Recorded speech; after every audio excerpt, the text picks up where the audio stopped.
Hello, everyone. My name is Wade Handy, and I'm the Director of Scholar and Alumni Success at A Better Chance. Thank you for joining us at A Better Chance's first ever Young Entrepreneurship Fund Pitch Competition. Major support for this initiative is provided by KKR. We'll share more about the competition in a few minutes, but first, I'd like to introduce you to A Better Chance President and CEO, Francisco Tezen. Welcome, everyone. I'm so excited to be here with you this afternoon for the launch of this incredible new initiative. The Young Entrepreneurship Fund Pitch Competition is more than just a showcase of ideas. It's a celebration of courage, vision, and the power of possibility. Each of our student entrepreneurs has dared to dream big, solve real-world problems, and take bold steps towards building something deeply meaningful and often personal. You'll hear pitches that reflect creativity, resilience, and a deep commitment to making a difference, not just in business, but in their communities. Today, we'll witness A Better Chance's mission in action, supporting the next generation of leaders who reflect the diversity and talent found in communities across our nation. This opportunity would not have been possible without the generous support of our corporate partner, KKR. And this year, A Better Chance is thrilled to have engaged with KKR during our Career Week, through our new Summer Internship Fund, and now the Young Entrepreneurship Fund. We look forward to deepening our relationship even further in the future. Now it's my honor to introduce to you an incredible partner and champion of A Better Chance's work, Erin Fast, Senior Consultant for Charitable Giving at KKR. Erin? Thanks, Francisco. Hey, everyone. Thank you for letting KKR be a part of your entrepreneurial journey. My name, as Francisco said, is Erin Fast, and I have the pleasure of helping to manage KKR's corporate citizenship efforts. I've been in this space for about 7 years now, and this will be the 6th pitch competition I've had the pleasure of judging. Pitch competitions are so fun and align well to our citizenship pillars, supporting economic security and economic opportunity, specifically opening pathways like this event today. We are excited to see the talent and the passion you all have today and can't wait to work closely with you to help you thrive and succeed in the future. Best of luck to everyone, and back to the A Better Chance team. Thank you, Francisco and Erin. Now, let's get into the competition and the rules of the road. Earlier this summer, we put out a call to A Better Chance's high school scholars and college-age alumni seeking to start a business or expand an existing business. We received 31 applications, which were reviewed by myself and KKR employees. Today, we offer our 11 finalists from around the country an opportunity to pitch their businesses to our adjudicator panel, Francisco Tezen, Erin Fast, and Damaris Heron-Watkins, A Better Chance's Chief Financial and Operating Officer. Each aspiring entrepreneur will have 3 minutes to make their pitch. Then, each adjudicator has the opportunity to ask one question. Finalists will have 1 minute to respond to each question. There will be a brief pause after the question section is completed to allow our judges to enter their scores.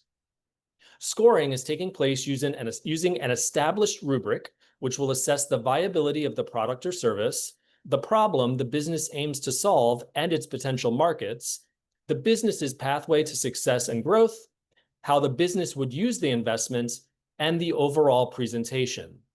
Points will be deducted from the final average should the young entrepreneur go over their 3-minute time limit. After all the pitches have been made, the adjudicators will retire to a breakout room to review and discuss the final scoring. The judges will then return to this room for the announcement of winners. We will make awards in the amount of $2,500 each to 2 high school scholars and 2 to college-age alumni. We kindly ask our audience to keep their microphones set to mute for the duration of the event. After all the pitches are complete, we will invite everyone to turn on their mics to give our entrepreneurs a rousing round of applause. Let's get started. I would like to welcome to the virtual stage Jason Adeyemi, high school scholar from Georgia. Jason, take it away. Hi, once again, my name is Jason, and thank you so much for having me. And now I'm just going to share my presentation with you all.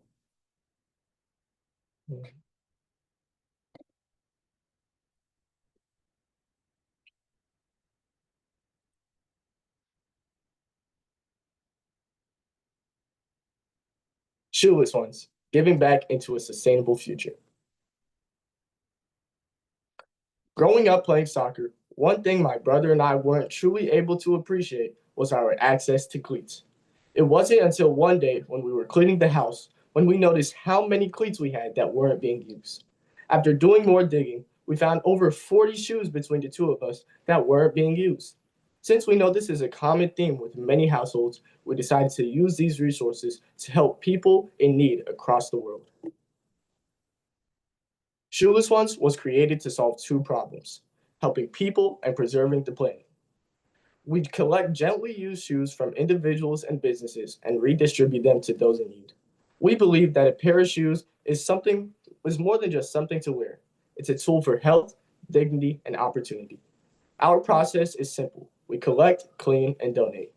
This model allows us to create a meaningful impact on two fronts: helping people and preserving the planet. Our target market is twofold. First, we serve the individuals and families in underserved communities who need shoes. Second, we work with individuals, schools, and businesses who want to donate their used shoes to be part of a meaningful cause. Shoeless Ones has already made significant strides. Thanks to the generosity of our community, we have successfully collected and distributed over 600 pairs of shoes to those in need. Each pair represents a child who can now attend school more comfortably and an adult who can now walk to their job search with confidence. This tangible process demonstrates our commitment to the immediate and positive impact of our model. In 5 years, we envision Shoeless Ones becoming a trusted name and a community-based nonprofit. We plan to expand our operations into other cities and establish partnerships with major shoe retailers to help increase our reach. We want to create a world where nobody has to go without shoes. A portion of the grant would be used to cover filing fees and administrative costs of applying to incorporate our business and to apply for a 501c3 status with the IRS. This will be used to expand drive collections, increase distribution reach, and also amplify our website to make it more easily accessible. Well, that concludes my presentation. Thank you so much for considering Shoeless Ones, and I hope you all have an amazing day.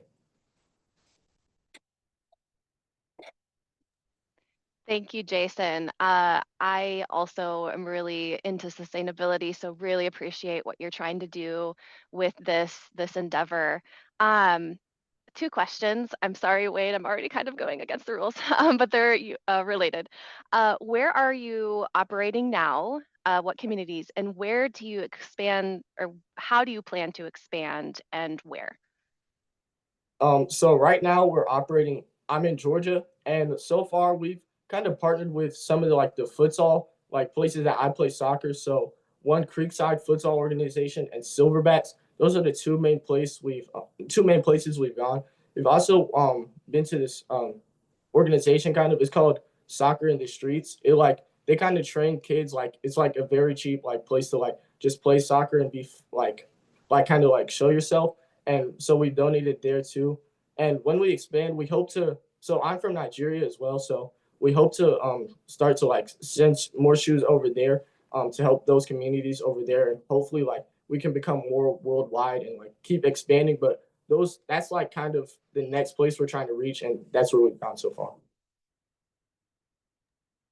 Thank you so much, Jason. I love that the spark of this is in part soccer, as someone who grew up playing. A quick question for you is, as you're thinking about scaling and growth, how are you currently storing the shoes that are then being distributed? As you continue to grow and scale, I imagine space and logistics are going to be a paramount concern. Right. So right now we're kind of collecting bins in our basement, and also when we partner with those kind of businesses, we've asked them to keep shoes in a holding storage. So we've done that in the past too. But yes, we would definitely use a portion of the grant to kind of create a bigger storage unit, so we can have a specific place where all of the shoes are kept and held every time we want to distribute them and collect them. Thank you. So my question, as I'm the finance lady, as I like to call myself, Have you thought about the long-term financial viability of your business, especially if you're not charging for the shoes? Have you thought about how you'll be able to maintain as you expand, you will bring on more people to help with that? So have you thought about that? All right, so one of the main things that like I wanted to use the grant for was for the 501c3. Just because every time we like research like getting donations and partnering with businesses and everything like in that sort of realm, they've always asked for the 501c3, and it's pretty much like it kind of like gains credibility with businesses. So like that like they'll actually like want to invest in your company. So with the 501c3, we'll be able to apply for more grants and ask for more donations, and just partner with more people so funds aren't don't become a concern for us. Thank you, Jason. We will now take a 4-minute pause for our judges to complete their scoring. Thank you.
We have 1 minute remaining of scoring.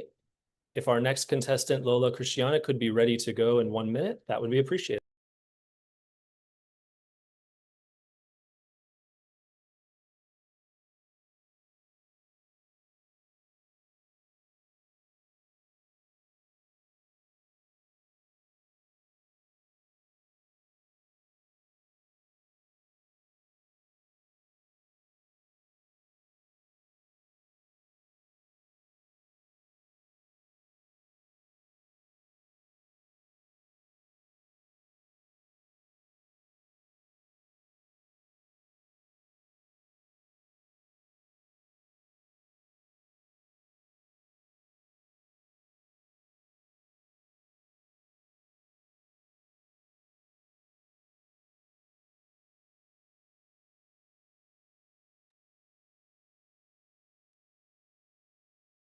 Next up, I would like to welcome Lola Christiana Afari Martinson, high school scholar from New Jersey. Lola, the stage is yours. Thank you. Just give me a second to share my screen. Do that. Okay, great. Can you guys see? All right, perfect. Okay. Think about the first words that come to mind when you hear the word justice. I polled students from 11 different schools, and these are the most common answers I received. Fairness, equality, equity, moral, redemption.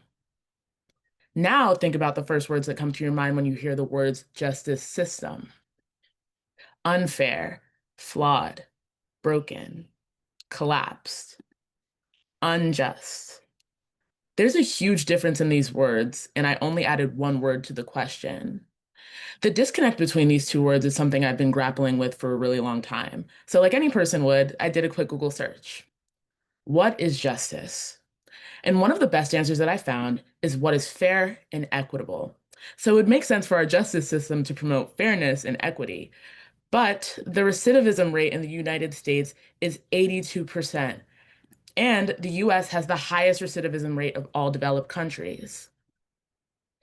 The fact that one mistake often leads to a cycle of reoffending and re-entry, and the fact that a system that was built to help has hurt so many people instead is not fair or equitable. And this is the very problem that I plan to address with Circles of Change, a series of workshops that helps high school students deconstruct their ideas of justice. From our youth, our minds are ingrained with certain ideas of justice and punishment. For example, you kick a kid in preschool and you get a timeout without anyone truly taking the time to explain to you what you did wrong or why you shouldn't do it again. And this process continues as students get older. According to a study conducted by Bethel University, 67% of middle and high school students who have been suspended felt they did not learn anything from their suspension that will help them solve their problem and avoid future suspensions. These ideas affect the way that students approach justice in the future, and they begin to think that justice is synonymous with punishment. And these kids often grow up to become our lawyers, cops, and judges. This is why the solution is starting with the youth, and this is what Circles of Change aims to do. This is different than other restorative justice programs that are responsive and work on rehabilitating former inmates after the damage is already done. My program focuses on preventing the damage in the first place through student-guided workshops that include lessons on restorative justice and real circle practice sessions. So I'm asking for the grant to develop a website with downloadable curriculum for schools to implement. I'd use the money for web development and curriculum design to run pilot programs with high schools, beginning with my high school, Lawrenceville. With your help, the next generation of students will be able to sow the seeds of a justice ethic rooted in empathy, repair, and collective responsibility. Thank you. Thank you for sharing this idea and all the research that you did to get to your solution to this huge problem. So I again probably going to go a little against the rules with a 2-in-1 question, but I'm curious: have you tried this out anywhere? And there are organizations in the community that try to do something similar, not the exact same thing, but do you plan on partnering with them in the future, or how do you plan on working with organizations or even competing against them? Yeah, so I'll start with the first question that you asked me. Have I started this anywhere? I've discussed this with my school.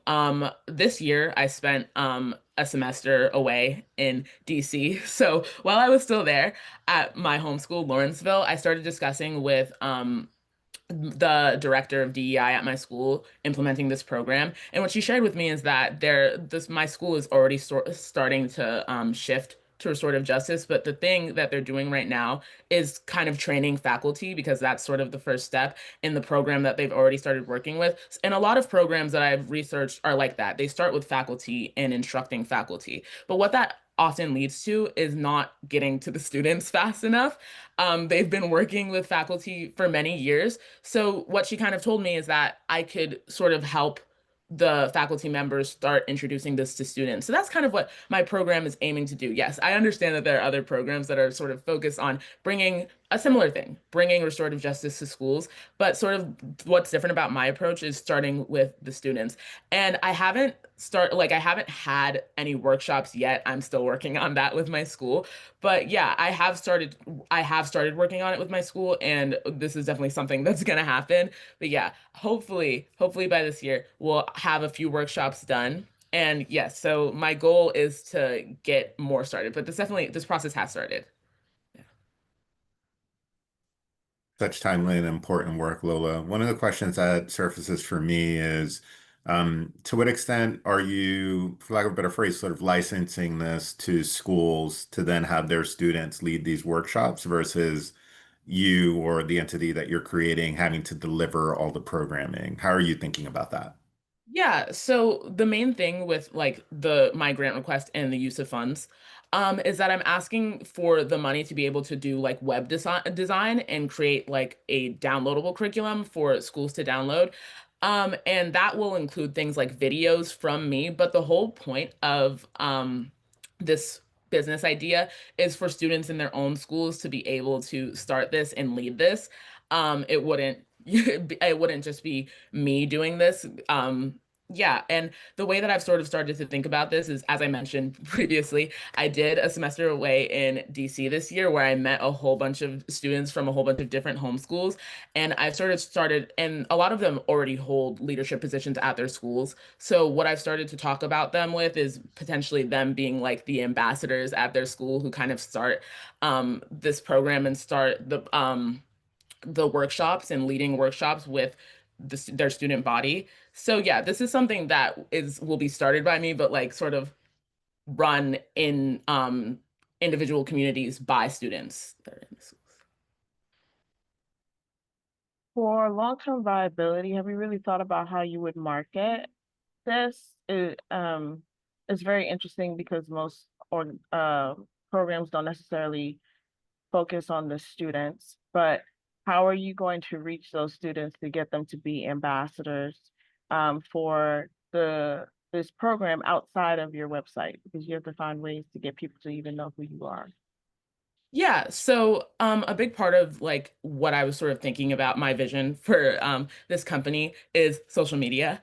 Um, I love doing things like web design and stuff like that. So I think that social media is like one of the main ways that I'll sort of like start that outreach and getting to other people. And then another way, like I previously mentioned, is that I've started communicating with students from other schools. I did the program that I did was with 24 other students. So that's 24 schools, and around the country, all around the country. So, and a lot of them have already sort of like started talking to their, school administration about potentially helping me implement this in their schools. So that's sort of a way that I would try to spread it across not just where I live in my school, but across other schools. So yeah, just like the biggest thing with outreach would be like the students, the connections that I already have, and social media. Thank you, Lola Christiana. Appreciate that pitch. And now we will pause for 4 minutes for our judges to enter their scores.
We have 1 minute remaining for adjudication. Briar, you will be up next.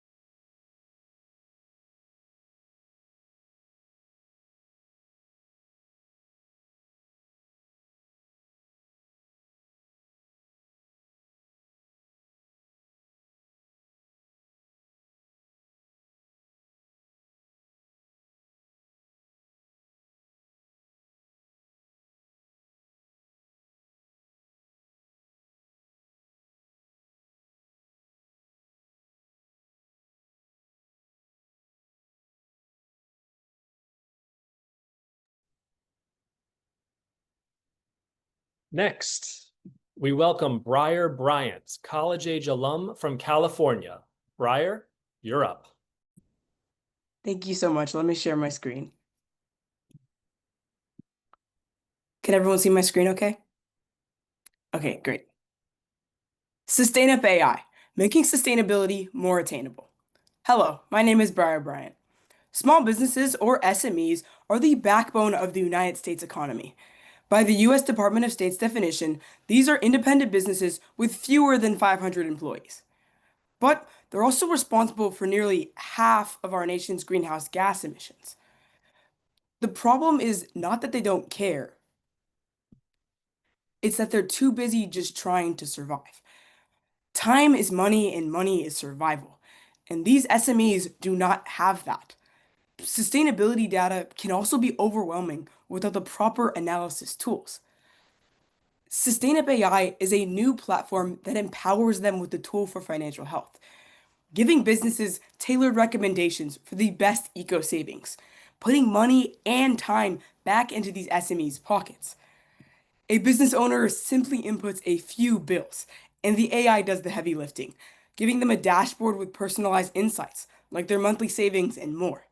Sustainable allows them to show them exactly how much they're saving and also compare them to their neighbors. Now, let's be realistic about the competition. You've got big players like Deloitte, who are fantastic if you have a spare 6 figures lying around.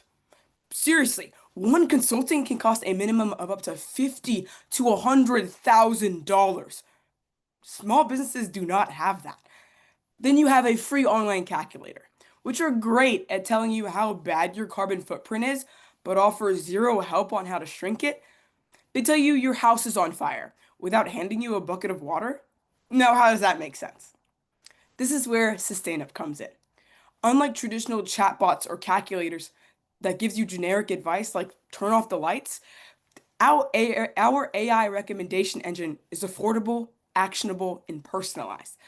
We're the right tool for the right market at the right time.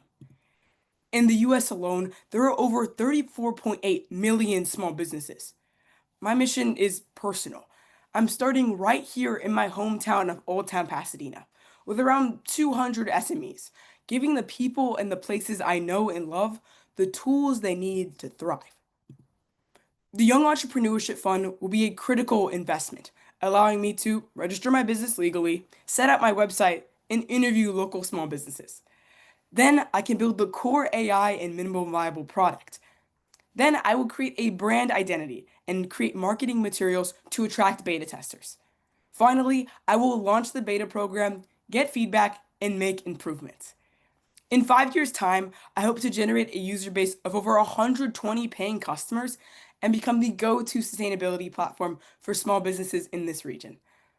This funding will allow me to launch my minimum viable product, get my first beta testers, and prove that sustainable AI can make a real difference. Thank you. Great job. Have you decided how much your product will actually cost for businesses? I have a rough estimate of what that will look like. It will be dependent on the size of the business. Of course, a $10 employee business is not going to be able to afford the same thing as a 500-person enterprise. I have like a rough estimate for in the range of $15 to $25 a month It may be less for smaller businesses, it may be more. I still have to work out the logistics of that, but that's like a baseline I have to make it as affordable as like a streaming service, for example. And curious if I know you still have to build out the model and the systems. So how are you sort of testing or sort of beginning to get an understanding of what some of these SMEs would be looking for and what difficult questions you're going to be helping them to solve? Can you give a little bit of context, given that it's still kind of in the formative stages? Yes.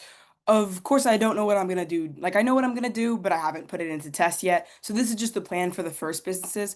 I've created like a rough idea of what my website is going to look like, and I plan to, if I receive these funds, make sure that website comes into fruition, make sure it becomes real.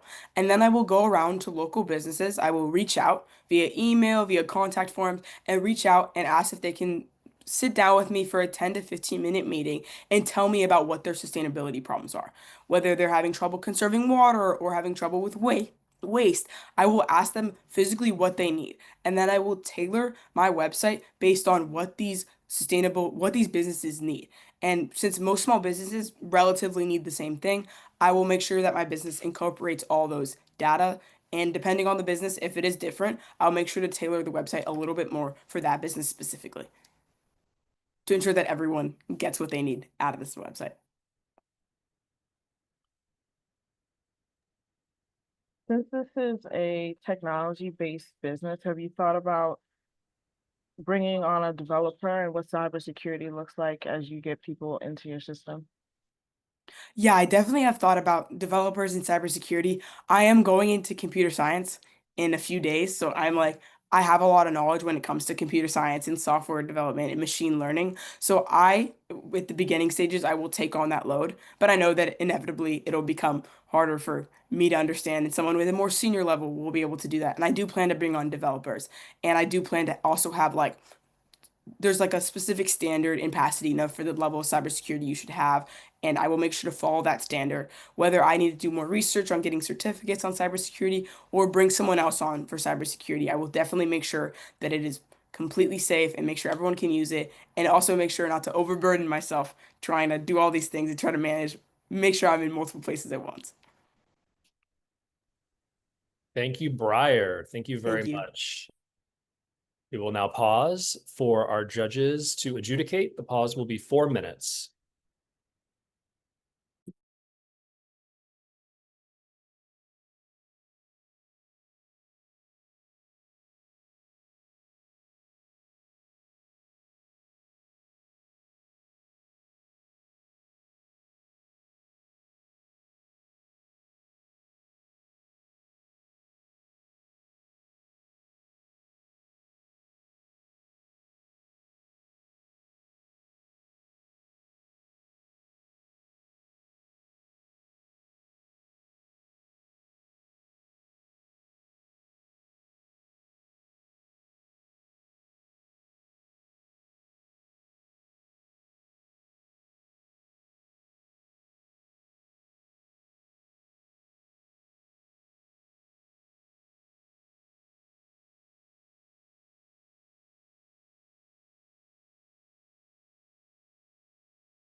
1 minute remains for adjudication.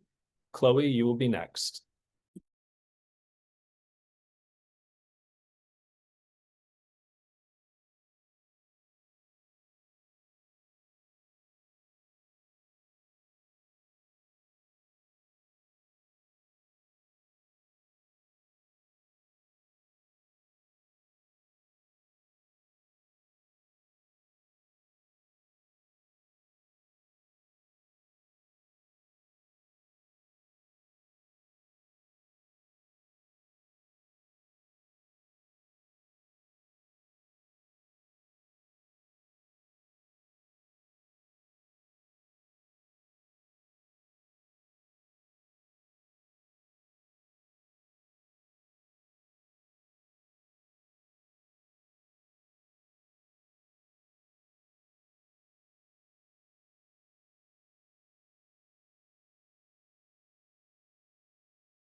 Next, I'd like to welcome Chloe Bryant, college-age alum from California.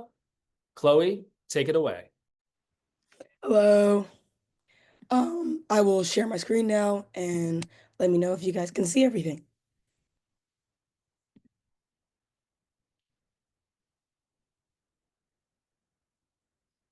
Oh, okay. Can you guys see that or no? I'm seeing a loading sign. Okay, we'll wait for it to load because me and this website have beef. Okay, it loaded. You may begin on my first word. Hello and good morning or good afternoon.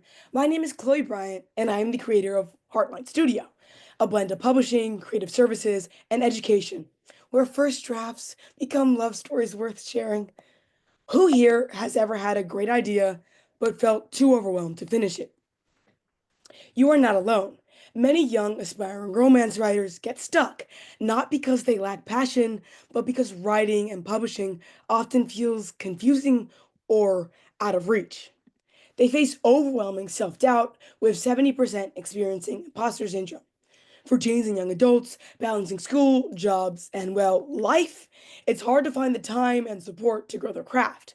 On top of that, the publishing industry is discouraging and often exploitive, with only 1 to 2% of traditional submissions accepted. Too many young writers give up before their stories even begin. That's where Heartline Studio comes in. We give real, grounded help, not the same old recycled advice that makes you want to throw your computer out of the window. We help young romance writers bring their stories to life with affordable ghostwriting, personalized editing, and interactive workshops. Because as a young writer, I know how isolating the journey can feel without accessible, judgment free support. Our editing sharpens without erasing your voice, our ghostwriting keeps to your vision, and our workshops dive into everything from chemistry and dialogue to publishing your own book. All online, all built on empathy, all personalized because your story matters. Our primary audiences is aspiring romance writers aged 15 to 25. Many are POC, LGBTQ+, or from working class backgrounds, facing high costs, publishing gatekeeping, and unwelcoming writing spaces. Many existing resources are pricey or generic, and few are built with this community's unique challenges in mind. Heartline Studio stands out with affordable, personalized guidance, inclusive spaces, and practical tools that fit busy lives while building skill, creativity, and confidence. In 5 years, success for Heartline Studio means supporting a thriving community of young writers, finishing stories, growing in confidence, and staying connected to their passion. I'll grow this through TikTok and Instagram, sharing free and low cost resources to build trust. As the audience expands, I'll host accessible in person events, making Heartline Studio a trusted home for aspiring romance writers. The 2,500 will be split to support my education and launch Heartline Studio. My 500 will fund courses at Santa Clara University, where I'm going to strengthen my foundation and pass that knowledge to clients. The remaining 2,000 will cover branding, website developments, and a free tier of genuinely useful resources so young writers can grow and succeed. Thank you, and have a good day.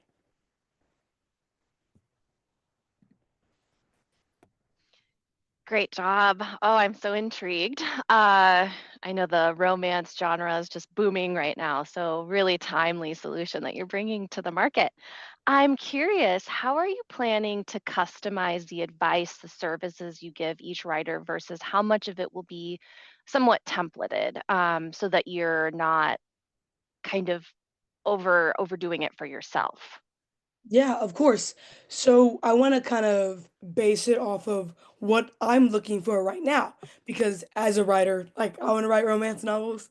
So, like as a writer, I want to focus around what I don't have on the market right now, or what other websites you have to pay for, or this and that.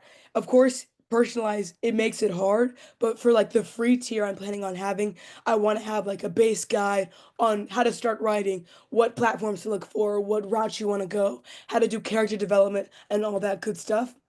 And then to make it personalized, I want to have enough time to sit down and deal with each client and see where they're going, see with that, and using like websites online and ask what they're looking for, what their budget is, and to just do that.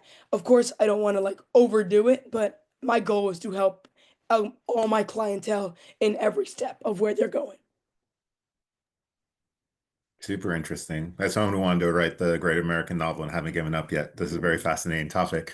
But one of the things that comes to mind for me, and this will likely evolve over time, is just what are the revenue models? So how are you thinking about, is it a flat fee? Is it where you and the authors you're working with are co-owning the IP and basically have some splits in terms of just if something takes off and gets picked up, how are you thinking about the revenue model undergirding the business? Yeah, of course. I want Hardline Studio to be self-sustainable at one point. So I was thinking of doing like tier list. So like a free tier, a $25 tier, 50, 100, 300, all that good stuff that will help them start off their business so they can make money off of writing as well as I can make money off of them. But also helping them and helping them what they're doing depending on the tier list and offering more and more services with each tier list that goes on. And I'm kind of or if that like maybe is not very sustainable for my business, I want to do like a monthly service that gives them new stuff every time with Q&As, like Zoom sessions, like stuff like that to help them continue to grow. And so when they change, if they change their mind or they continue constantly change their ideas, learning new stuff, I want to help them each step of the way. So maybe a monthly thing or like a tier list thing. To piggyback off of what Francisco kind of asked, and writing dear to my heart, I blog, so I understand being able to have a creative space to share. You're one person, so you'll hit capacity very quickly. From a scaling perspective, did you then plan to bring on other people to work with you, or did you plan for this to stay a one-woman operation? I plan on bringing other people in, like as the years go on, because not to toot my own horn, I'm pretty good at writing, but that's a lot of people. And like you said, I'm one person, so I want to build like bring in experts from like different websites, people who like bring in like some of my like if I can favorite authors to help and show their writing process, show that, and also finding young writers like myself who have like the same interest to help young people and young people write. I want to just bring them in as well because they know what it's like, they know the experience.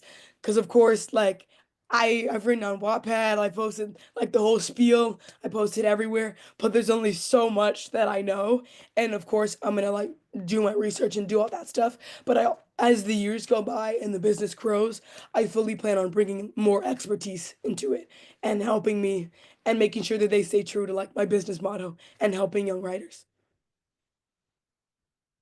Thank you, Chloe. Thank you Thank very you. much. We will now pause for our adjudicators to enter scores. Our pause will be 4 minutes.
1 minute remains for adjudication. Madison, you'll be up next.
Now we welcome Madison Caldone, college-age alum from New York. Madison, the stage is yours.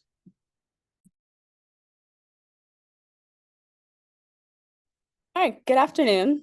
My name is Madison Caldon. I'm here to convince you that my startup, Cynthia's Sorrel, is a flavor you can feel and a story worth drinking. For millions in the Caribbean American diaspora, sorrel is more than just a drink. It's a bold, spiced and steeped in history. Yet, big brands have watered it down into generic, sugar-heavy imitations of hibiscus, in spite of the flavor having a much bigger part of something much richer. The solution that Cynthia's Sorrel provides is where sorrel's authentic flavor meets cultural storytelling for both longtime fans and for newcomers seeking something intentional. It's a ready-to-drink product that uses the real Caribbean recipe, hibiscus, steeped with spices for flavor that's naturally antioxidant rich and immune boosting, and builds brand loyalty through storytelling efforts such as memorable, shareable, Snapple cap style Caribbean phrases and historical lessons printed on the packaging. Here's some quick facts. The US non-alcoholic beverage market is massive, valued at $300 billion and growing at 7.4% a year, outpacing the broader economy.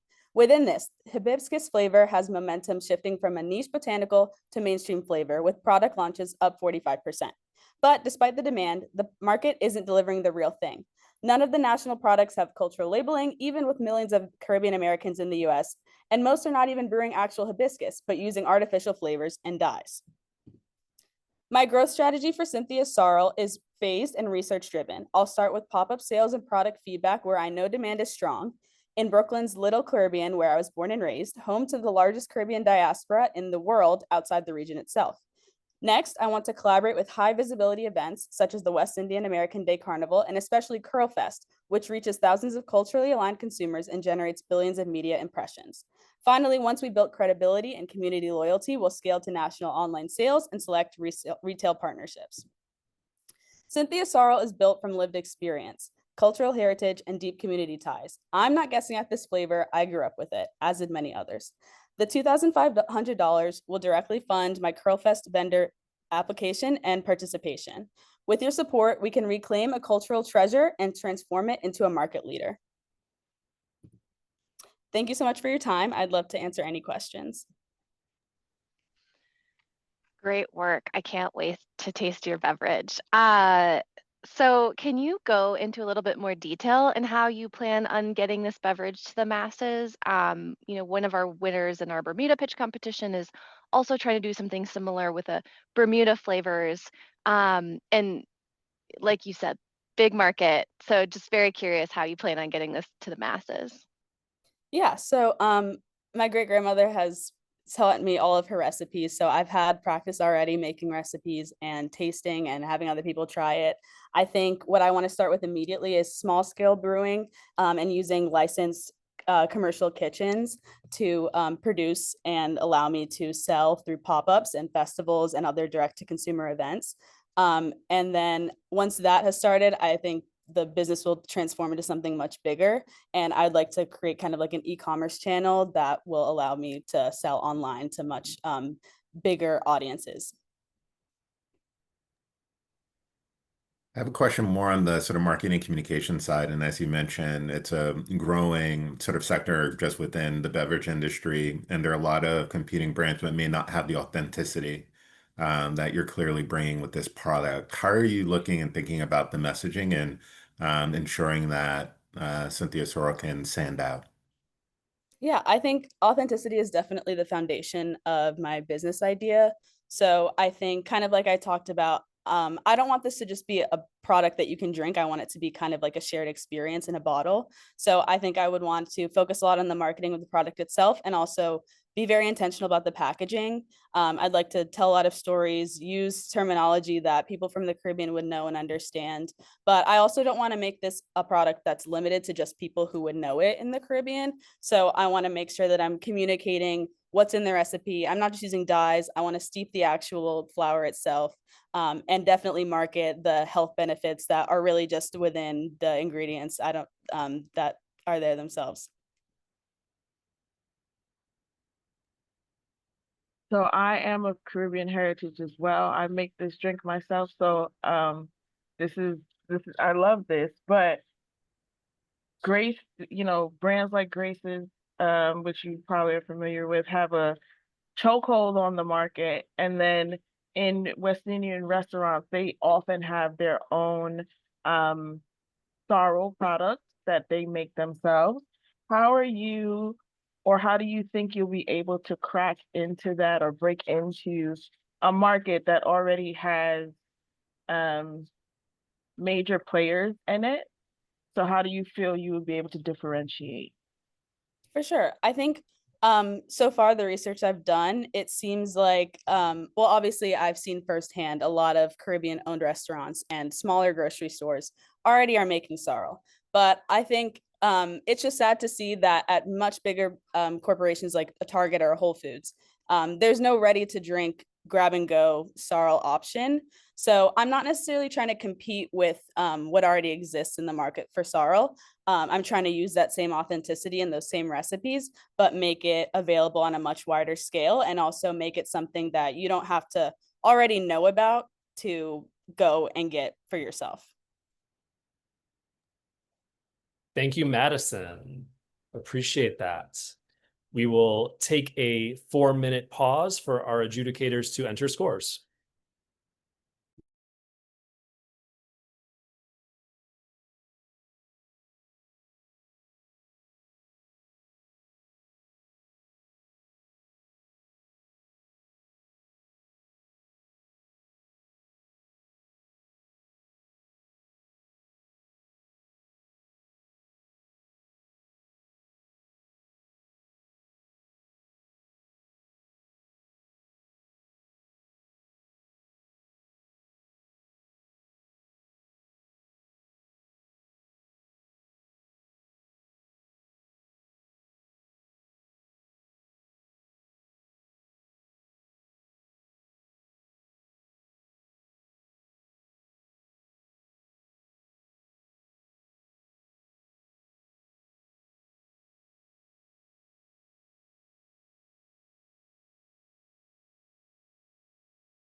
1 minute remains on adjudication. Ian, you will be next.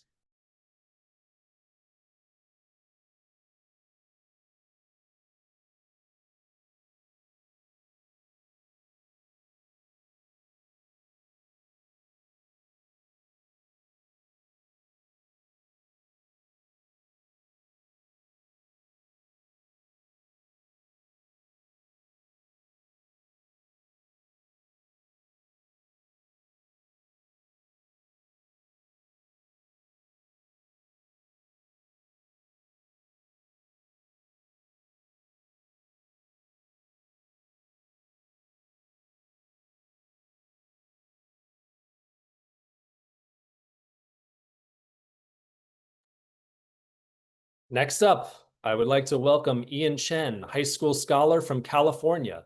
Ian, take it away. Hi, okay, let me share my screen. Hi, my name is Ian, and today I'm pitching Financial Freedom for Life, 3FL. Our mission as a nonprofit is dedicated to eliminating the cap potential on our youth. What do I mean by that? Well, imagine an adult who doesn't understand finances. It can cap his potential, and our job is to educate the youth so that we don't run into the same roadblock. How 3FL was born? It was born out of concern for the community and the crisis we're about to face. It was born out of hope that 3FL can make an impact in this field. And it was born out of love for the community and the people within it. So the problem, the PFIN index, which is a financial literacy test, it showed that ages 13 to 28 have scored the lowest compared to any other generation, with only 38% correct on the test. And that is being that right now we have the most states that require financial education in order to graduate.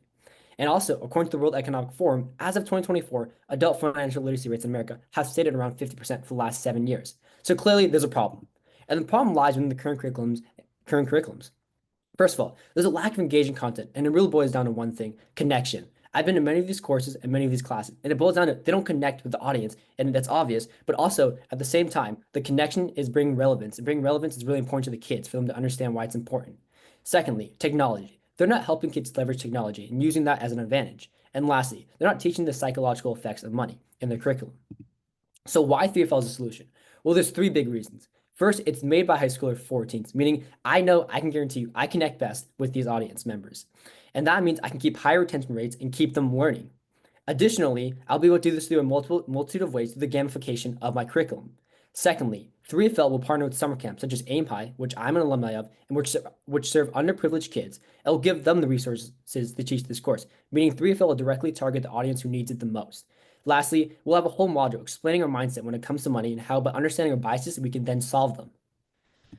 So how many people can we help? About 290,000 kids ages 14 to 17 in California live in poverty. And that is about 16 NBA arenas filled with kids in poverty. And what we can do is, first of all, start a website. This is a demo website, but this is a website we're creating called 3FL, and that is curriculum that's easy to access and navigate. Secondly, what will the funding help? Well, first, we'll provide stipends for the teachers who teach this course in summer camps. And most importantly, we'll reinvest the money back into the kids, meaning we'll give them each a set amount to start their own savings account after they completed the course. So we can either perpetuate good positive habits or start new ones. So where is this going in 5 years? In 5 years, we hope to be partnering with big banks such as Morgan Stanley to give it more credibility and more funding. We also hope to partner with many summer camps and after-school programs to reach the kids that we intend to. I know 3FL has an ambitious goal, but through optimism and determination, I know we can reach many kids and make a huge impact. So will you join me in my journey to unleashing the potential in these kids so that they can become something bigger than themselves? Thank you.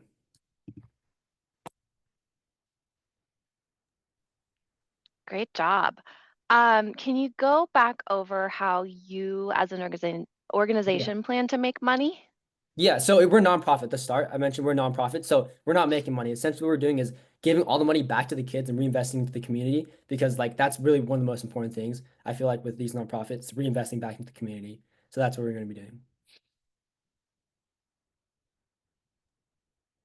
And then can you share a little bit more? So it sounds like you're going to be sort of like train the trainer who then is Yeah, teaching exactly. students. Yeah. Yeah. Do you have a sense of just how you're looking and thinking about scaling and growth over time? Yeah. So essentially what 3FL plans to do is essentially I'm an alumni of this summer camp called Aim High, which is a program in San Francisco that serves underprivileged kids. Essentially, first we're going to implement the curriculum in there and try to pitch it to them. And And once we do that, we're going to start branching off. So with those connections, we're going to start trying to find like such as CYC, which is like a community organization in San Francisco. And we're going to try branching off with different summer camps. And essentially what we're going to do is provide the curriculum and funding for these camps so that they can teach it to their kids. And yeah, that's the way we're trying to branch it out.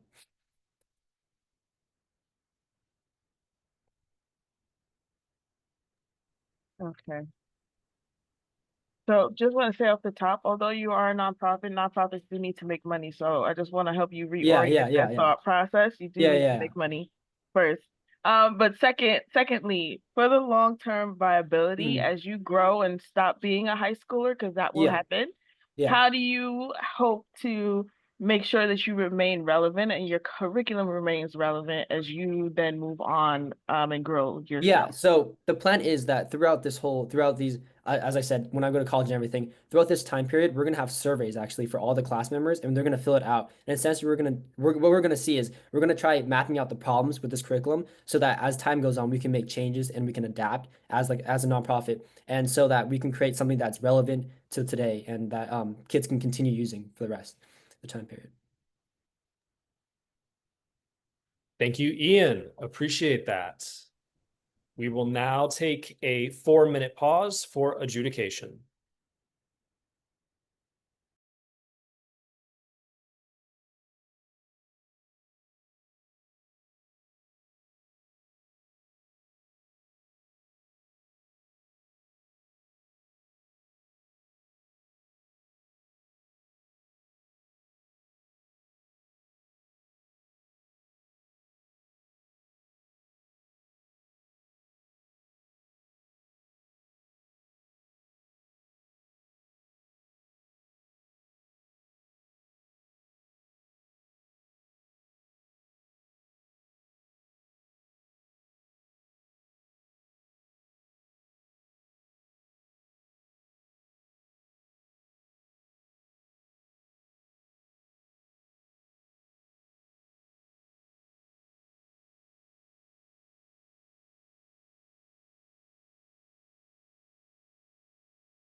One minute remains for adjudication. Tabera, you will be next.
Now we welcome Tabara Fall, college-age alum from New Jersey. Tabara, the stage is yours.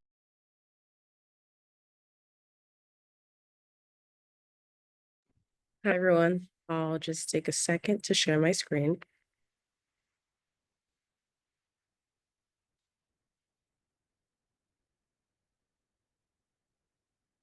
Okay.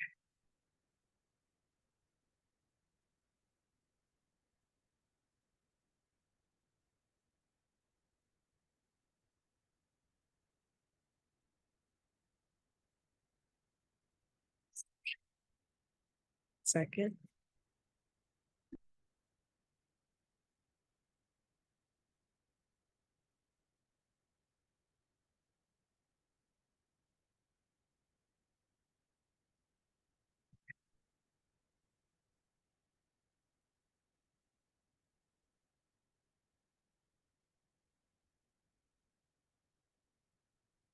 Trying to share it in presenter mode.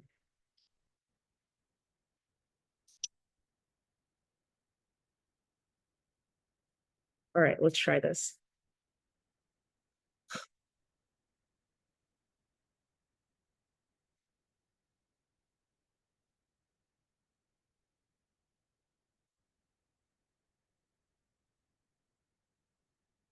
Can you guys see my presenter window?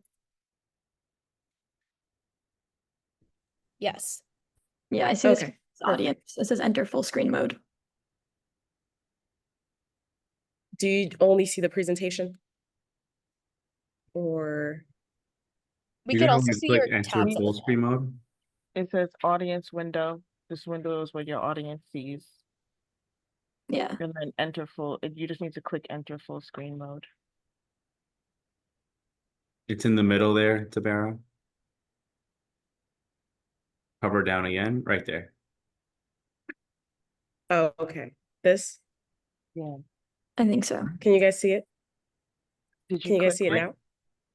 Yes, I Click on did the click purple it. button. Did you do it? Yes, maybe my end looks different from you guys's. I think so. I did. Okay. Can you guys see my screen alone, my presentation?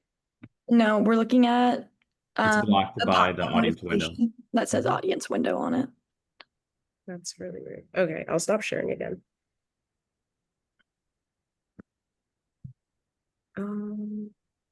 I love tech problem shooting. Yeah. Long live the age of One. STEM.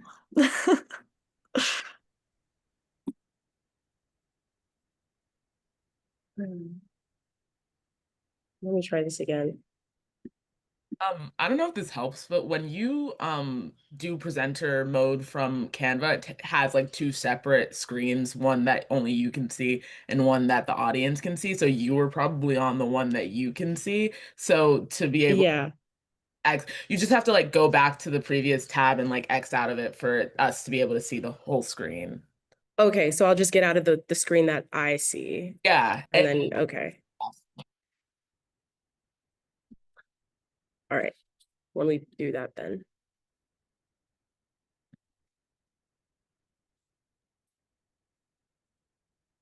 Share screen. Okay.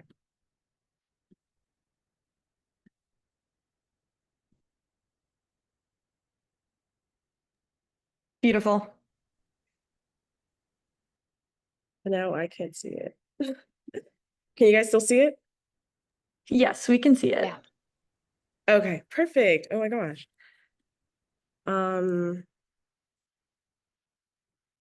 You see the first page right now? Yeah, it says because your dream internship deserves more than a couch. That's not what it should say. That's not what it shows on my hand. Okay, how about now? Yeah, now it's on Tribera. Perfect. All right. Sorry about that. I guess we can start the timer right now. Hello, everyone. My name is Tabara, not to be conflated with Tribera, the app that will empower interns to find their tribe wherever they land. So what is Tribera? When I landed my first major internship in a different city, I was thrilled, but quickly overwhelmed. I had the offer in hand, but no idea where I was going to live, how I would get around, or if I would know a single other person once I got there. But I was not alone. I have seen friends turn down life-changing internships because they could not afford housing, did not know anyone nearby, or felt too intimidated by the idea of relocating to a new city with no support system. The reality is, so many platforms help you land the internship, but almost none support you in showing up for it. And that's the problem Tribera exists to solve.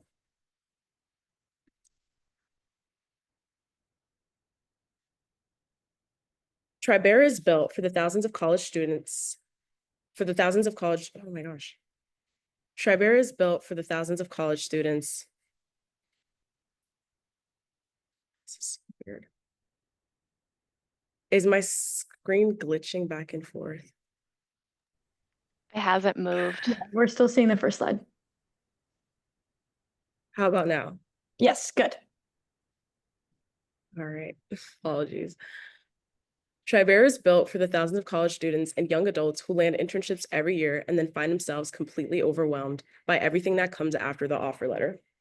The platform primarily serves US-based interns, especially those relocating to new cities. Many are first-generation students, students of color, low-income, middle-income students, navigating urban cities where costs rival monthly salaries. In this first year, Tribera will start in DC, then expand nationwide. According to the National Association of Colleges and Employers, over 300,000 internships are filled in the US every year. Yet 40% of students cite housing costs and relocation stress as top barriers to accepting them. The existing solutions are fragmented: intern housing hub, subreddits and Facebook, and company-specific chats. None bring housing, roommate matching, and local support into one trusted platform. But soon, Tribera will.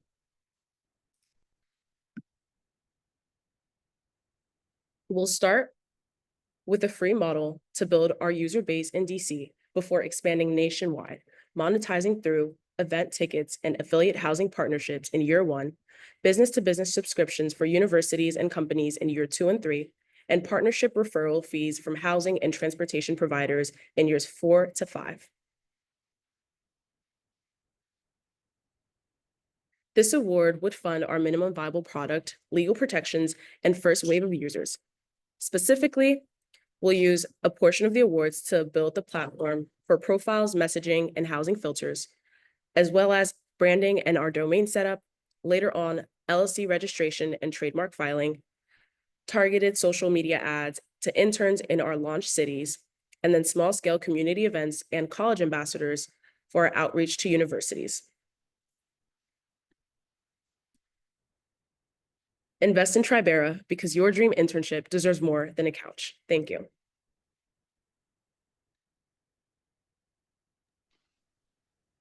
Very well done, and good job for keeping your cool. We've all been there with the tech issues, but just got to commend you for staying calm and persevering.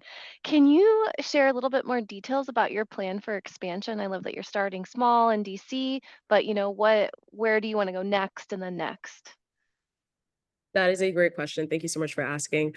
So my plans is to start, first of all, in DC because I am currently living in DC, interned in DC, and I go to school at Howard University, which is based in DC. And DC also is a major hub when it comes to internships, not only from government and federal internships, but also from all major firms that are either headquartered around here, whether it be Virginia or in DC itself, and have many offices in here. And as well as a lot of colleges and universities that are based in DC, where we would have a huge market for it. So that is the thought behind wanting to start here first, and then expanding to major cities. The next two would be New York City, which is a beast in and of itself, and then Chicago, which is also another hub for internships, and then later expanding on to, let's say, San Francisco, going down in Florida, et cetera. And then just the goal is for it to be nationwide. And to answer the second part of your question about what our outreach strategy will be to reach all these, a lot of partnerships with companies and universities, with our major focus being on universities, targeting students and career excellence centers. I know my university has a career excellence center that's always looking for different platforms or partnerships to help their students succeed with their internships. So having partnerships with those centers and with the universities, whether it from matching students that need internship housing and roommates to also partnering with the universities to use their campuses as housing bases. I hope that answers your question. Thank you so much, Sabara. Wondering how you're going to be sourcing kind of these listings of housings, and each city is so different. There's so sort of unique, just sort of market realities in terms of what might be available. So just curious how you're going to approach that, and clear on the companies and universities being an important driver on the revenue side, and also partnering with you to help interns, but sort of curious in terms of the housing supply side. Yes, that's a great question. And that would be probably concern number one when it comes to where we're finding the housing to begin with. And it would basically be a way of congregating all the different housing hubs into one platform. So let's say, for instance, there's an option to have universities provide housing, but there's also Airbnb where people themselves list their houses or apartment complexes for housing. But there's also hotels, and I work in hospitality. I interned in hospitality, and I'm very familiar with extended stay hotels, which have very negotiable rates, especially if you're staying for, let's say, a whole summer. So partnering with those hotels as well, and negotiating the rates for interns to be able to stay in a whole summer. And basically getting all those three different hubs into one place. And even if it's just getting the more affordable housing options into the platform instead of leasing them ourselves. It's just a way of having everything in one place, so you're not stuck looking at 10 other tabs and searching for the right place for you.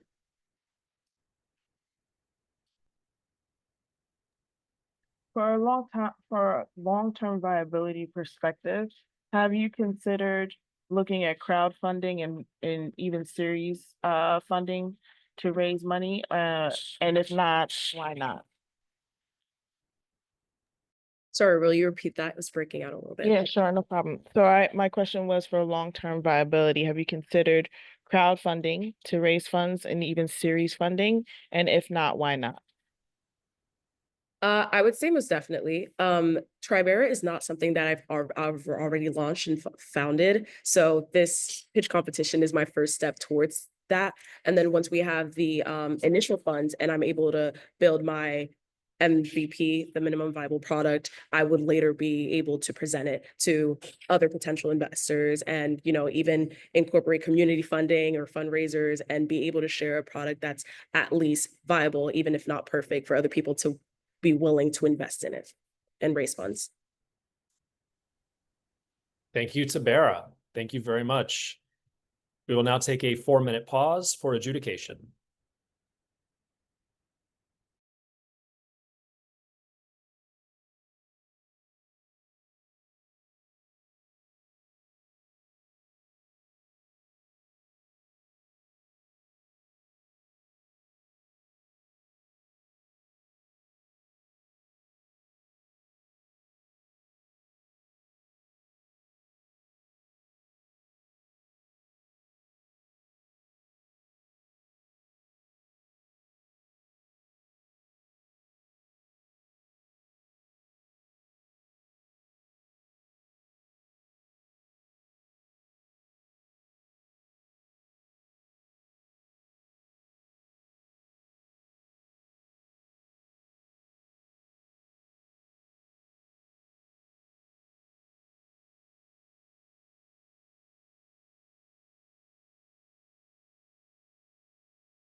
Approximately 1 minute remains for adjudication. Maggie, you will be next.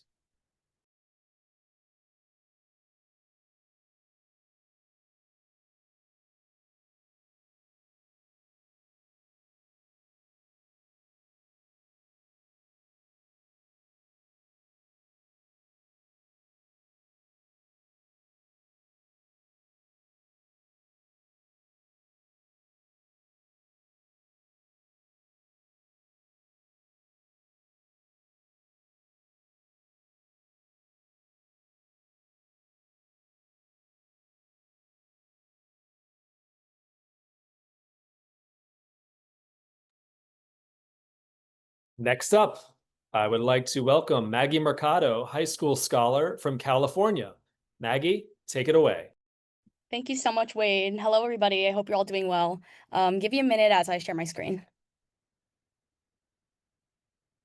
Can everyone see? Perfect. If you're wondering who this young girl on the screen is, well, that young girl is me. Hello, my name is Maggie Mercado, and I am the founder of Taking a Deep Dive. Despite being a third-generation American born and raised, I often ask myself, why am I being treated like a foreigner by my classmates? Sorry, is it moving back and forth?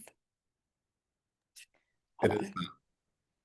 I might do it like this if this is better. Hold on, let me try again.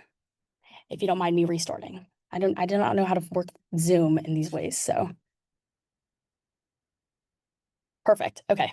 If you don't mind me restarting.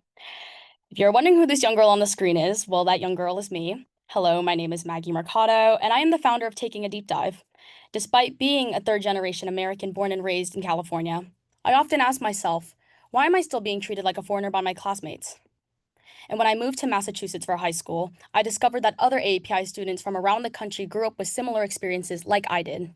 This is why I founded Taking a Deep Dive, a nonprofit dedicated to bringing API history and culture into schools nationwide. As of July 2025, only 13 states require API studies in their K-12 curriculum, reaching just 22% of American students. That means nearly 80% of students will graduate without learning the stories of API activists, scientists, artists, and leaders whose students deserve to see reflected in their classrooms. Taking a Deep Dive empowers students to take action by creating free, student-curated toolkits, lesson plans, and workshops that celebrate the stories and contributions too often left out of our textbooks. Since 2023, our resources have reached 23 schools, 5 educational conferences, and over 100 students across the country.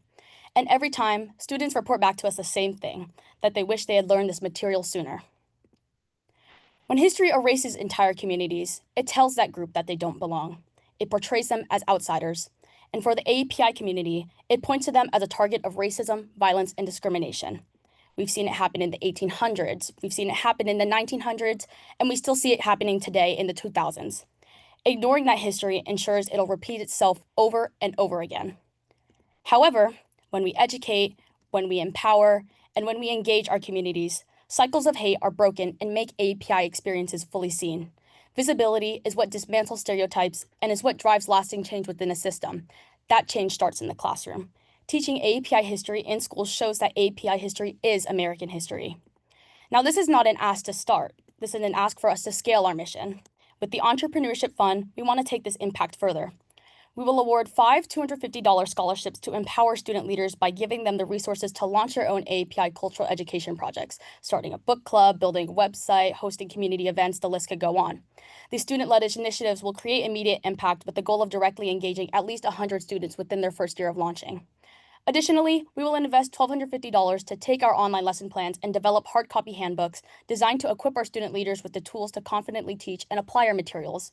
These guides will directly support our student leaders and through them, reach and educate more than 500 students and educators in the next school year. Now, help us continue to tell our API stories. For America to truly be indivisible, every community's history must be visible.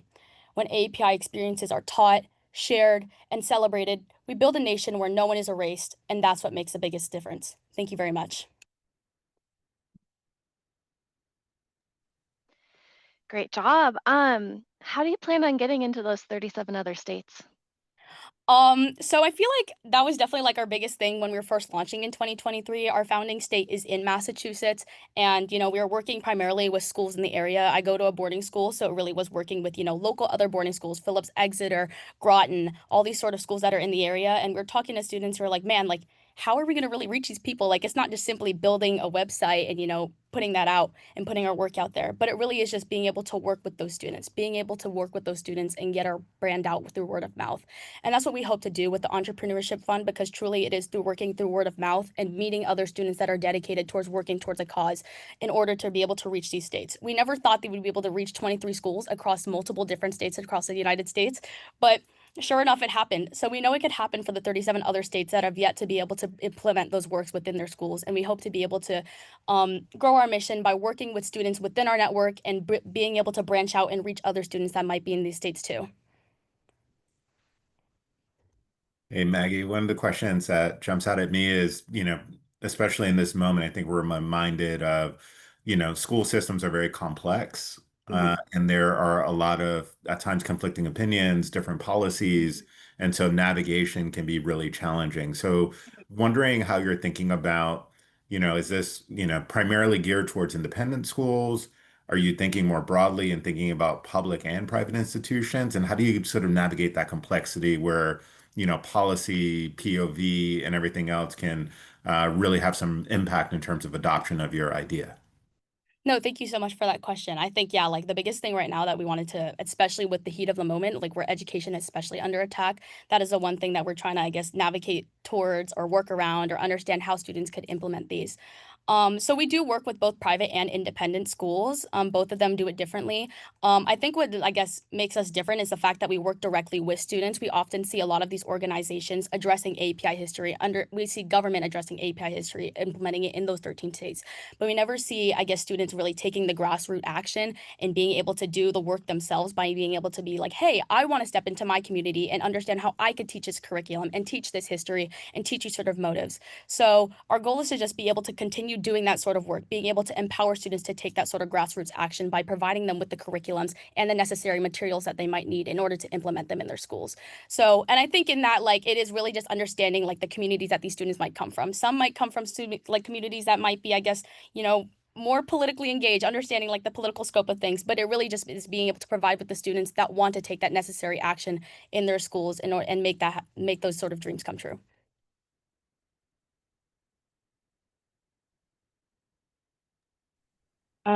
From a longevity perspective, have you thought about funding models that you would use to make sure that you're able to continue on? Have you thought about earned revenue models, selling the curriculum? Who are your partners? And what does that look like? So I think we have the advantage with working with a lot of schools that are able to provide some sort of funding for events within these sort of institutions. A lot of our work is sort of like a trade-off. We work with a lot of organizations that help us grow. We help them grow as well. We work with a lot of organizations that are able to provide a lot of funding, or any necessary funding that we might need, whether that be for events that we host within these schools, whether that be for, I guess, creating a Zoom and bringing us speakers. Often these things don't necessarily they're not necessarily very costly, but when they do, they are often covered by the businesses.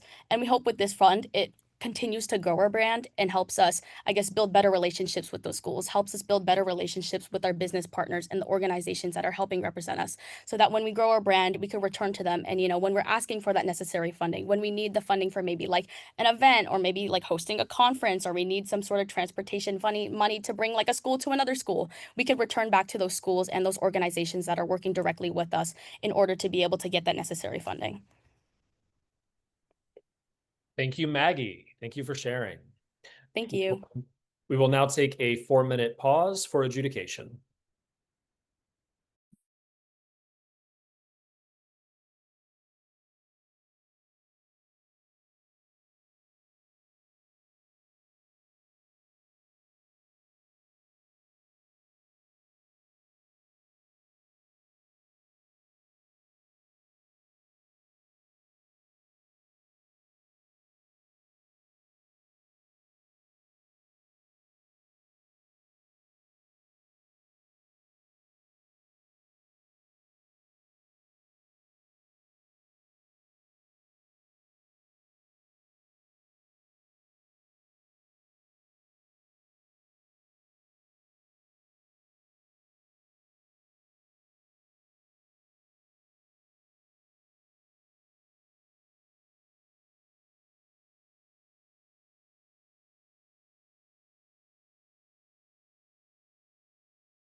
We'll take one more minute of pause. Daniel, you will be next.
Now we welcome Daniel Reyes, college-age alum from Massachusetts.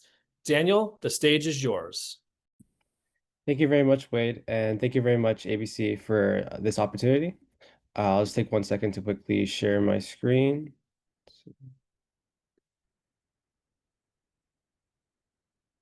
Okay. Can you guys see, well, I can't see myself yet. Hold on, it's taking a while. My computer's very slow. Okay, can you see the first slide? Scholarly siblings? Awesome. Okay, go ahead. Good afternoon. I'm Daniel Reyes, co-founder of Scholarly Siblings. As a first-generation child of immigrants from the Dominican Republic, navigating college felt like I was thrown into a maze. My siblings and I started Scholarly Siblings to make sure no first-gen or immigrant student has to find their path alone. College is often the first major financial purchase for students, especially first-gen and immigrant youth who navigate admissions, FAFSA, and scholarships without trusted guidance. Research shows that 1/3 of all college students are first-generation students, while only 27% of those attain their degrees within 4 years. Existing tools are fragmented, and many students face missed opportunities, crushing debt, and limited mentorship. Scholarly Siblings is the big sibling every first-gen student wishes they had. We offer mentorship on key topics relating to college admission. To expand access, we aim to develop an app that will track college application timelines, student loan and scholarship search, and financial tools, helping students control their education costs from day one. Our target market is 2.7 million first-gen juniors and senior students, undergrad and grad students, and parents seeking reliable information. In 2 months, we've been able to grow our online community to 150 followers, where we post opportunities, knowledge, and insights into our own personal journeys. While there are scholarship databases or limited nonprofits like College Vine, Crimson Education, or SEO, none integrate these three critical aspects: application, mentorship, financial literacy, and career readiness, all into one open source ecosystem.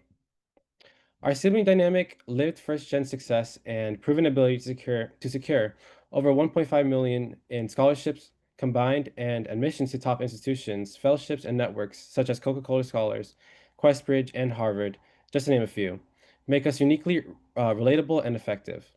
Since launching, we've helped students secure over 500,000 in scholarships and gain admission to top schools and fellowships such as Cornell, the London School of Economics, and Fulbright. Our app in development will become a unique one-stop hub from high school through career. We've generated 500 from four paid consultations with no expenses so far, since we have predominantly helped students pro bono. The 2,500 funding will be invested in outreach, brand development, professional learning, website upgrades, and most notably, prototyping and testing our app, laying the groundwork for awesome. Okay, let me just deal with that. Was that? That was me. Sorry about that. Let me go back. Let me go ahead. Yeah. The 2,500 funding will be invested in outreach, brand development, professional learning, website upgrades, and most notably, prototyping and testing our app, laying the groundwork for scalable growth and social impact. In 5 years, we envision Scholarly Siblings as a national network, a LinkedIn-style mentorship platform for first-gen students with over 100,000 users, a fully developed app integrated with loan tracking, and a hub connecting students to scholarships, internships, and jobs. Scholarly Siblings isn't just a business. It's a movement to empower first-generation and immigrant students to own their educational journeys and futures. Let's make higher education accessible for every student everywhere. Thank you.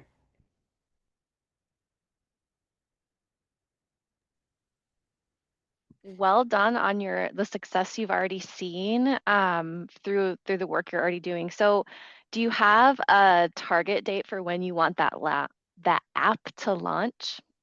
Yeah, in terms of when we want the app to be launched, my sisters and I, want it to be prototyped around sometime next year so that we can just have family and friends and students gain early access to it and be able to test it and give us feedback.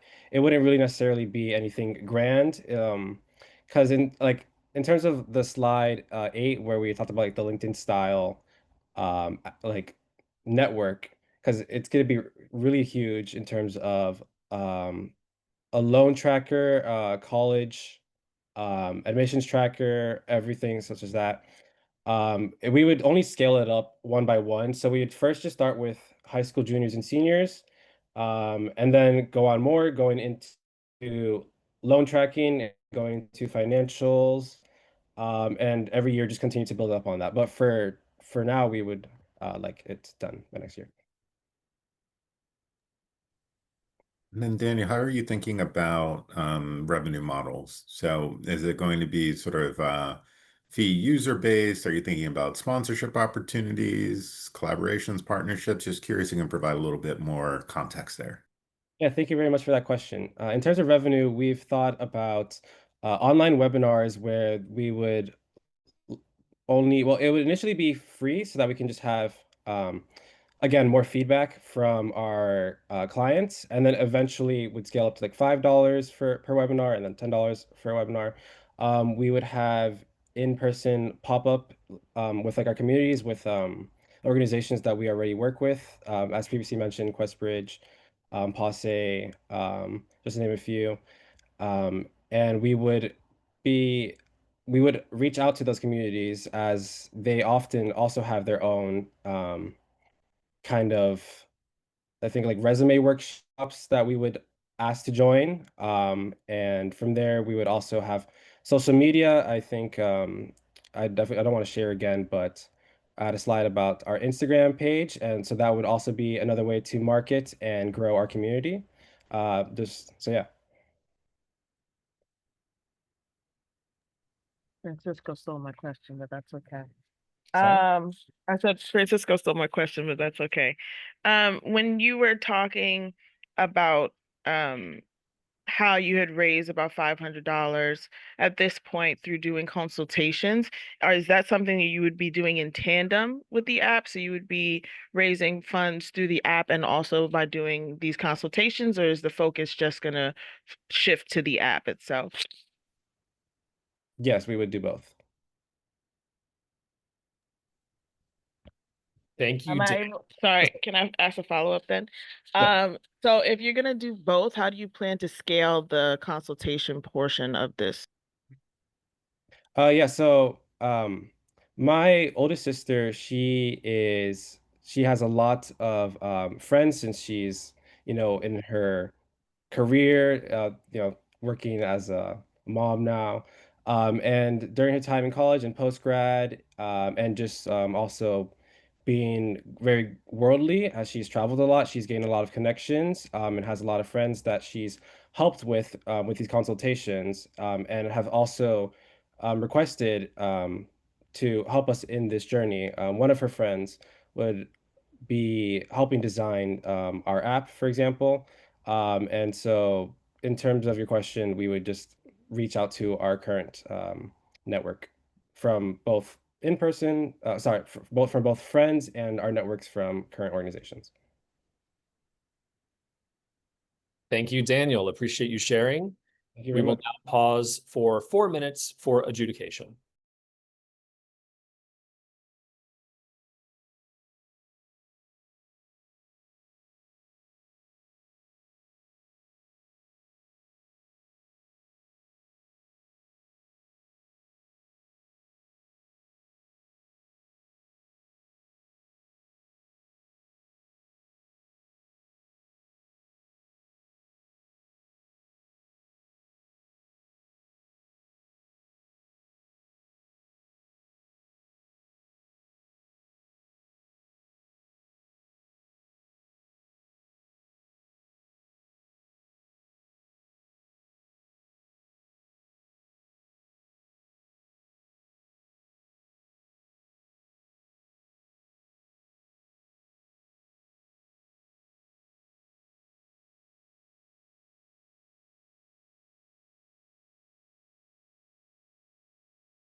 We have about 1 minute remaining for adjudication. Bianca, you will be next.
Next up, I'd like to welcome Bianca Rodriguez Pagano, college-age alum from New York. Bianca, take it away. Awesome. Thanks, Wade. All right, let's get set up here. So I want to avoid troubleshooting down the line, so I just want to make sure, can everybody see my screen? Alrighty. All right, let's kick this off. So today, I want to introduce you to YouKnow, or what I'd like to call it, your digital psyche. Let's hop straight into the problem, though.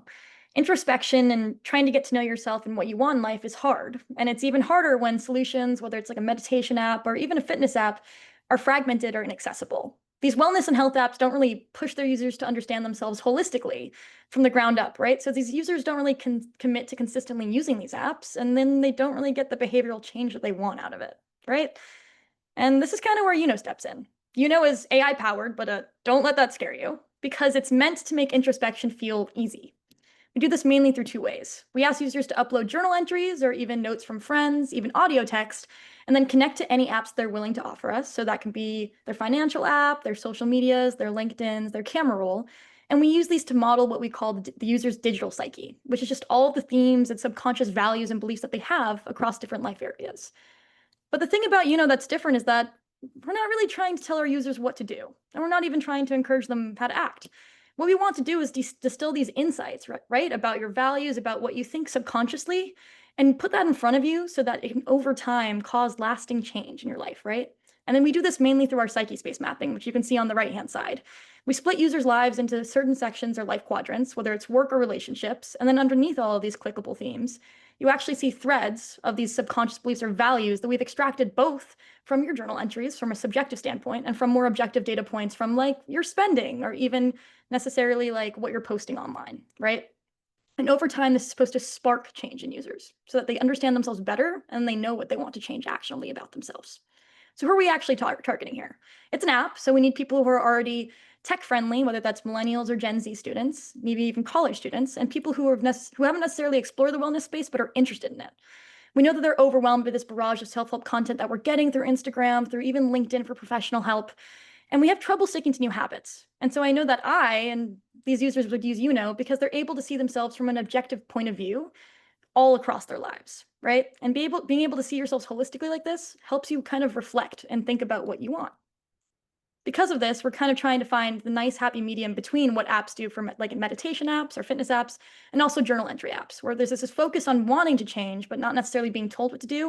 And this really, really intense personalization that journal entries and even AI journal bots help with, but can't quite capture. So, falls right at that intersection. We want to expand quickly, and this is basically the plan for how we want to do it. Our business model is going to be freemium, and then we want to focus on actually getting 10K in revenue this year, either from investors or pilot programs, and then slowly scaling and being able to up our costs slowly so that eventually we can reach that 11 million mark, which is highly optimistic, but I think pretty feasible. But this is kind of where you guys step in. We need 2,500 in funding to actually finish our mock-ups of our UI, put that through beta testing rounds, and then use the rest of that money not only to store the data of our users, but ensure that it's properly secured because you're handing over a lot of data to us that is extremely sensitive, right? And so we want to make sure that's safe. So with that being said, I'm open to any questions, happy to talk about anything. Well done. Thank you. I have so many questions, but I am curious about what those other investments and partnerships are that are going to get you off the ground and making that revenue. Yeah. So I go to WashU in St. Louis, and we have something called the Scandalaris Center for Entrepreneurship there. And so they help us not only with pitch competitions, but to hit that network of investors, right? So not only will we be crowdfunding from social media, from our college network of people who are really interested in wellness and honestly organizational psychology, but we're going to be entering pitch competitions this coming year just to bolster up what we have. And we also have, this is going to sound crazy, but our general savings that we're pulling out of pocket from right now. Given the sensitivity of the information ranging from finances to, journal entries, things of that nature, how are you thinking about breaking down that barrier with prospective users, just from a standpoint of trust, particularly for a very new product that they may be unfamiliar with? Yes, I love this question. So cybersecurity, sorry, is of the utmost importance. But the thing that you need to realize is that bigger, tech companies are using your data right now already. Any app that you open where you agree to third-party cookies, they listen into your phone, anything regarding like Instagram using your camera roll, all of that is already accessible by millions and millions of apps. What we're trying to do, quite necessarily, is make it extremely transparent what we're using and why. We're using your own data to empower you as opposed to other apps who are using it basically to sell the data brokers, right? So we're trying to differentiate ourselves by making it very clear that we're not going to be necessarily selling your data or using it for ulterior motives, but it's to empower you. So hopefully that will remove the psychological barrier.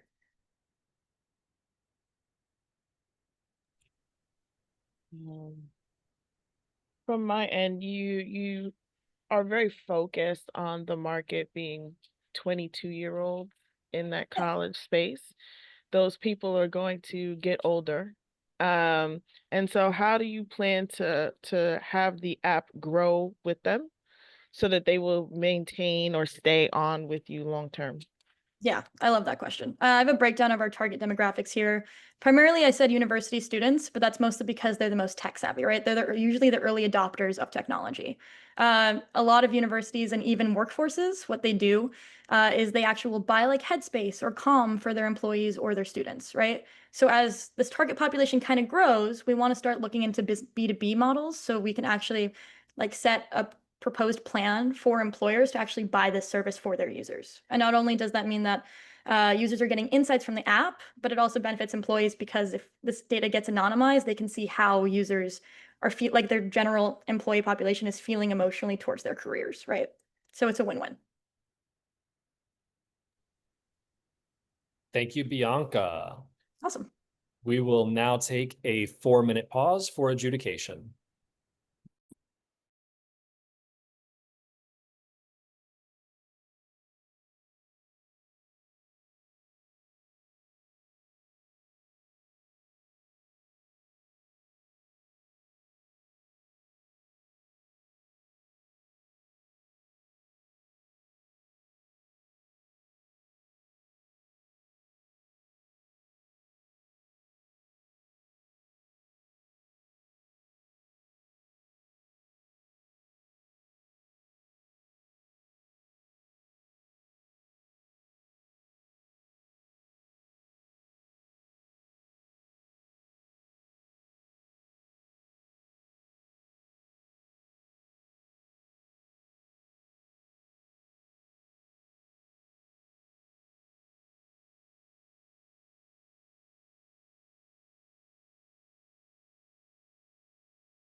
We have just over 1 minute remaining for adjudication. Angel, you will be next.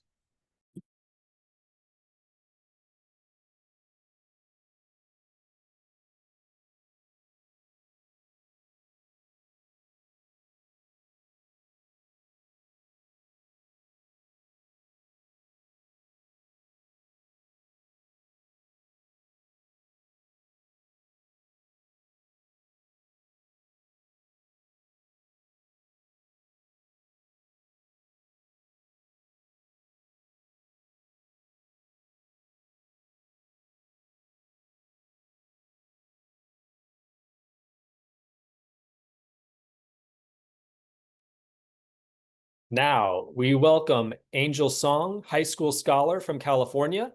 Angel, the stage is yours. All right, thank you. Can everybody see my screen all right? Okay, that sounds great. All right.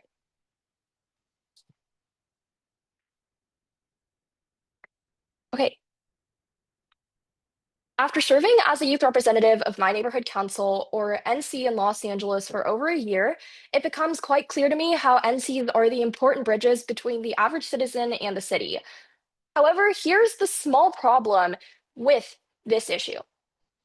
Let's take a look at how this impacts our youth in Los Angeles. Not every youth know about change-making civic opportunities. There's approximately 500,000 youth between the ages of 14 and 17 in LA County.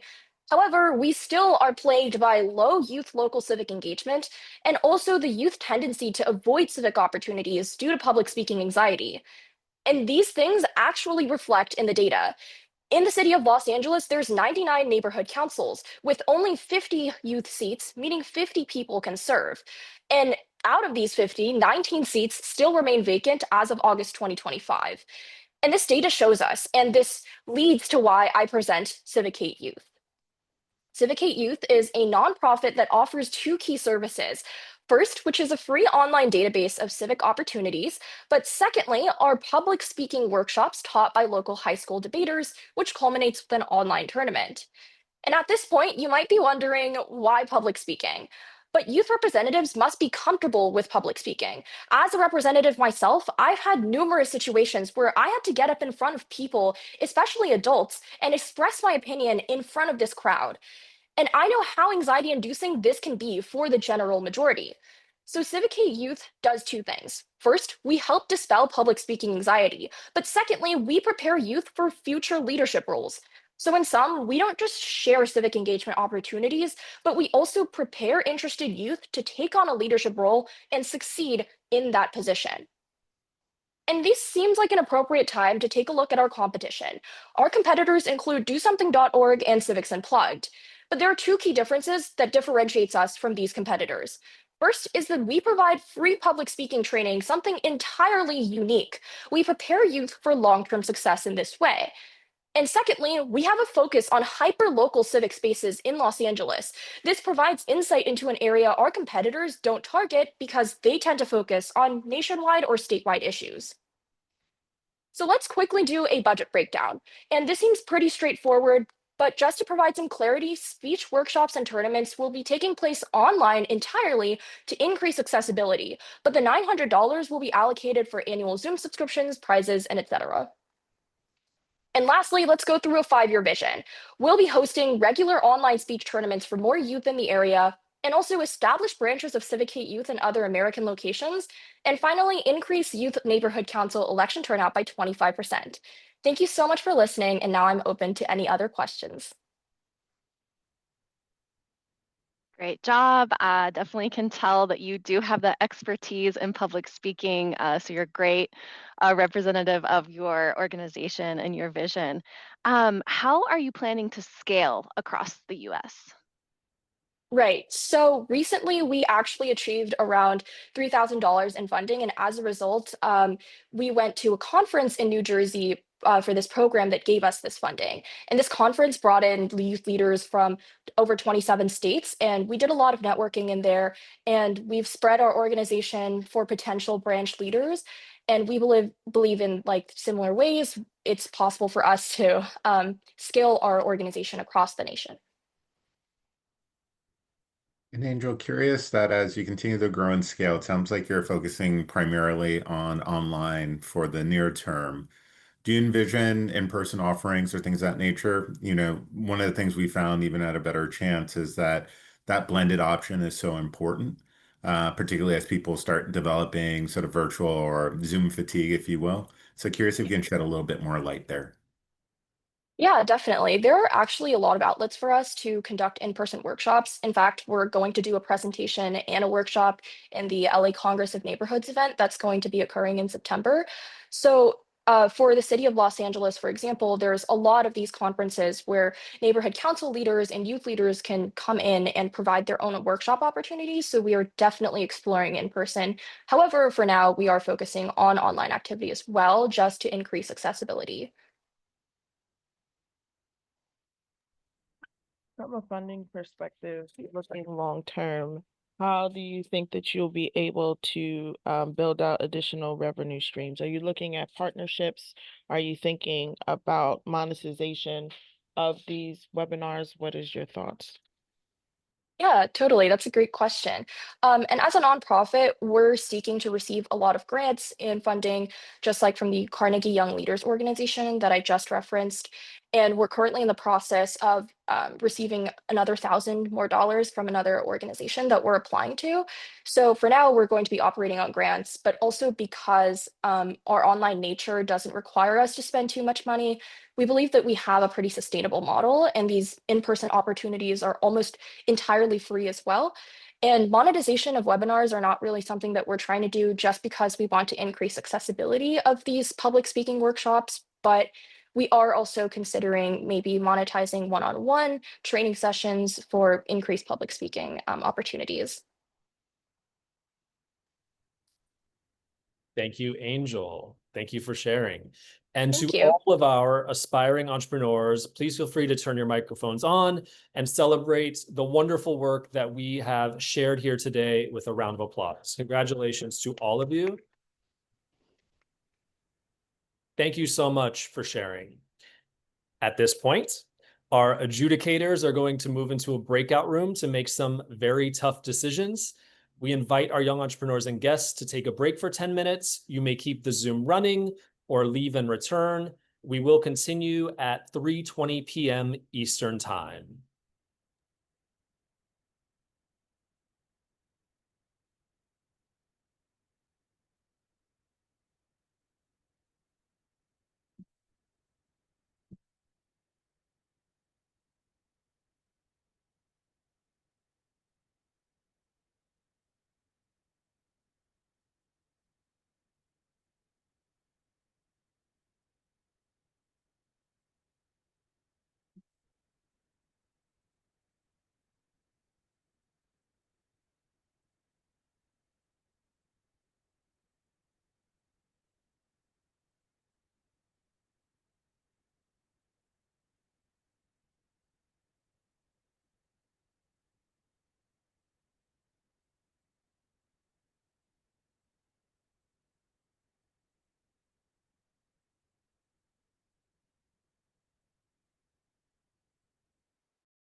Welcome back, everyone, and thank you for your patience, as the slide just said. Before I share the adjudicators' decisions based upon the scoring that took place throughout this afternoon, I want to take another opportunity to thank and congratulate our high school scholars and college-age alumni for the exceptional work that you have done. Regardless of the results I'm about to share, we remain hopeful that this entrepreneurial spirit that we've experienced today will continue to thrive throughout your lives. Thank you again to our adjudicators, Francisco, Damaris, and Aaron, for taking the time today to join us and lend their expertise. And on behalf of all of us at A Better Chance, I'd like to express my most sincere gratitude and appreciation to KKR for their extraordinarily generous support of this initiative and A Better Chance. Now, without further ado, here are the winners of the 2025 Young Entrepreneurship Fund Pitch Competition. We're waiting for the slides. We're getting there. All right, in the high school division, we are thrilled to award $2,500 each to Maggie Mercado and Angel Song.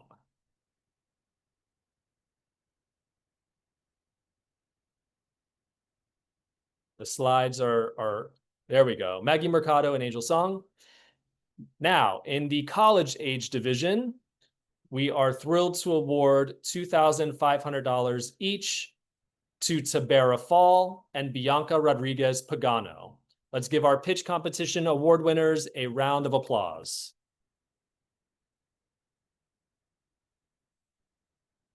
These investments will be pivotal to the development and growth of these small businesses. We cannot wait to see how they flourish. Thank you, everyone, for joining us today. I would like to request that the 4 winners remain on the Zoom for just a few more minutes so we can go over some logistical information. The feedback from the judges will be provided to all of our young entrepreneurs from today. That will happen by the middle of next week. Thank you all so much. Great work.